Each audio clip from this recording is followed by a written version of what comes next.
Cave exploration isn't for the faint-hearted. It's not for those who shy away from challenges. The rush of adrenaline and the feeling of accomplishment it offers are indescribable and must be experienced firsthand.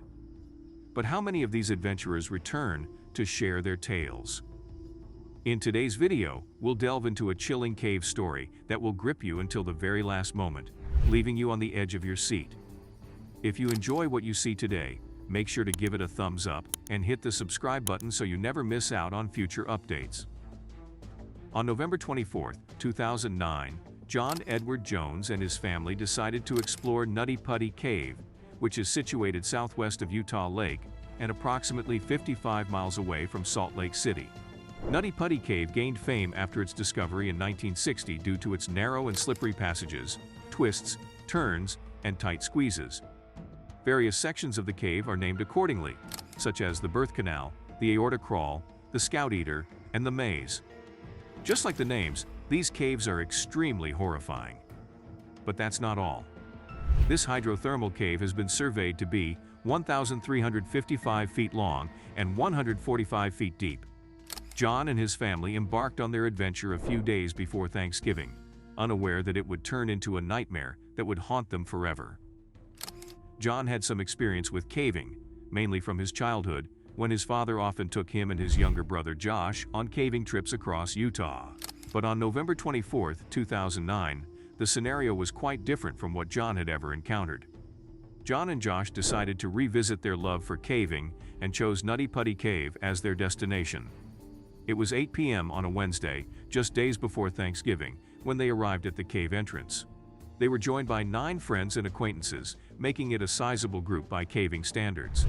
The exploration started smoothly as they ventured into the largest chamber of the cave, known as the Big Slide.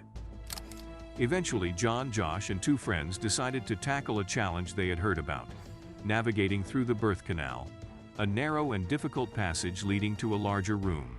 John went first, but as he progressed, the passage took an unexpected sharp downward turn. Despite noticing the widening at the bottom, it was too late.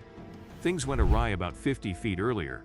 There's uncertainty from conflicting reports whether John entered the birth canal and took a wrong turn into the Scout Eater, or if he missed the birth canal and entered Ed's Push, a neighboring passage. Regardless, he found himself stuck in a narrow crevice, unable to turn back. And do you know what's more shocking? The fissure measured 10 by 18 inches, comparable to the opening of a front-loading washing machine. And John was trapped more than 100 feet below ground, deep inside the cave, with no way out but to wait and hope for rescue. Josh was the first to reach John, but the rock had swallowed him up so much that pulling him out was like trying to move a mountain.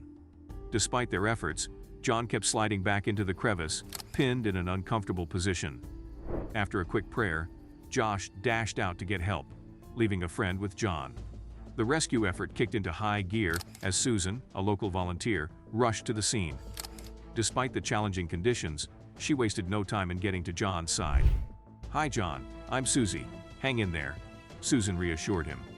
John knew the seriousness of his situation, but there was still a ray of hope in his heart. As the hours passed, more rescuers arrived, brainstorming plans and trying various techniques to free John. They even attempted drilling through the rock, but progress was slow. John's upside-down position made everything more difficult, and despite their efforts, time seemed to drag on. Meanwhile, John struggled with his upside-down confinement, swinging between panic and moments of calmness. Communication with his wife provided some comfort amidst the ordeal. After 19 hours, a breakthrough seemed imminent, as the rescuers finally started pulling John out using a pulley system. John was in a lot of pain, but he remained resilient, his determination evident even through his exhaustion. As they neared success, disaster struck that shattered all hope. As the rescue team hoisted John upward for the 4th time, the entire team fell backward as the rope suddenly went loose in their hands. The closest rescuer, named Ryan Schertz, took a solid hit to the face, knocking him out briefly. When he regained consciousness, all he could see was a cloud of dust swirling around. As the dust cleared, they realized that the stone arch near John's legs had shattered, and a key bolt head snapped off. Amidst the chaos, John had slipped further down the crevice. With the injured rescuer unable to continue, his dad stepped in to take his place. Approaching John, he noticed a troubling change in his breathing and demeanor. Despite desperate attempts to reach him, Communication was futile. Another rescuer took over but faced the same challenge of reaching John in the depths of the cave. Speaking to the rescuers, John voiced his fear. "I'm going to die right here. I'm not going to come out of here, am I?"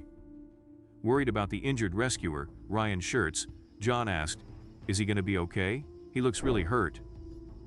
As his condition worsened, John fell silent, eventually losing consciousness. Eventually, a medical professional made it to John's side, but it was too late. By midnight on November 25th, John was pronounced dead at just 26 years old.